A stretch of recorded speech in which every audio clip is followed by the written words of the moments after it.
Hi, I'm Khaki Porch here with Melissa Scaramucci, and we're at Local After Hours.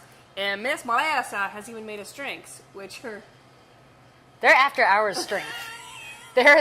We've been working all day, and we're having a cocktail. Cheers. And what are we drinking, Miss Melissa? Stand by.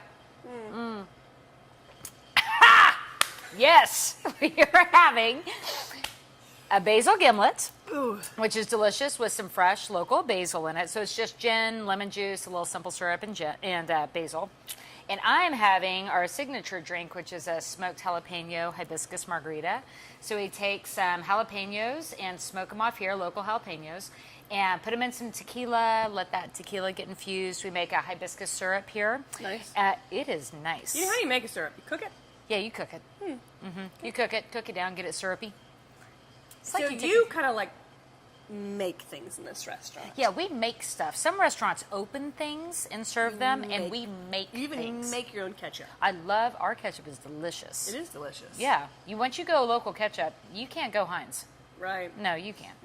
Well, I brought a couple of things for you to try, because one of the fun things about having a restaurant where you make stuff instead of just open stuff is that people can show up and bring you whatever it is they're growing. And we built the menu so that when people show up with nutty stuff, we have a place to use it immediately. Right. And that doesn't have to be, we always have chicken fried steak, so we always have to have chicken fried steak. You know what I mean? So we can adapt and do what we like. Right.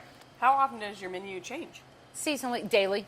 Right. Yeah. Depending on what literally is fresh. I mean, we always have our standards, so, you know, people get addicted to something. Right now, I'm addicted to our stacked chicken enchiladas. They're they are delicious. Yeah. So we have standard stuff like that, but we have soup, salads, or risotto, ravioli, anything that we can fill, top, saute, adapt. That's what we use these sorts of things for. Don't you feel like there is more of a movement of people are honing more into locally grown, I want to buy locally, I want to buy more organic? The two things happen I say happen at once. It has taken years. I keep saying that we would not have been able to open local 5 years ago. Right. Because the farmers weren't producing, they weren't diversifying their crops, they weren't, you know, the small farmers were really struggling.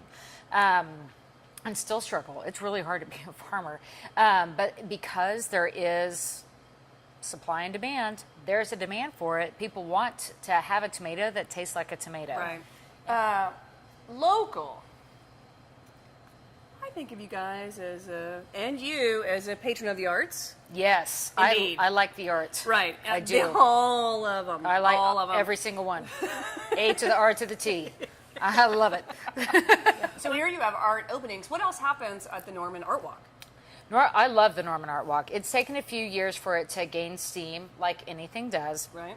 But basically, all of the galleries and the Museum on the University, Fred Jones, and some other retail spaces like us and Stash, Unlabeled, some other really fun Norman destination places, all agreed that we're going to have big events at the same time on the same night, the same month. So second Friday Art Walk. And you can go, and they've made it very easy, the Arts Council has. There's a flyer with map and destination points, and you can pop in and out. And to me, the jewel in the crown is the Arts Council main site gallery, and that's where they have the biggest openings. You know, and they've had 1,200 people at those things. You know, right. So they're huge, but it kind of trickles out throughout the rest of the city, and it certainly brings people to places and experiences they hadn't had before. Well, Melissa, it was lovely having a cocktail with you. I wish we did it more often. We just never see each other. Wonder how we can make that happen. I don't know.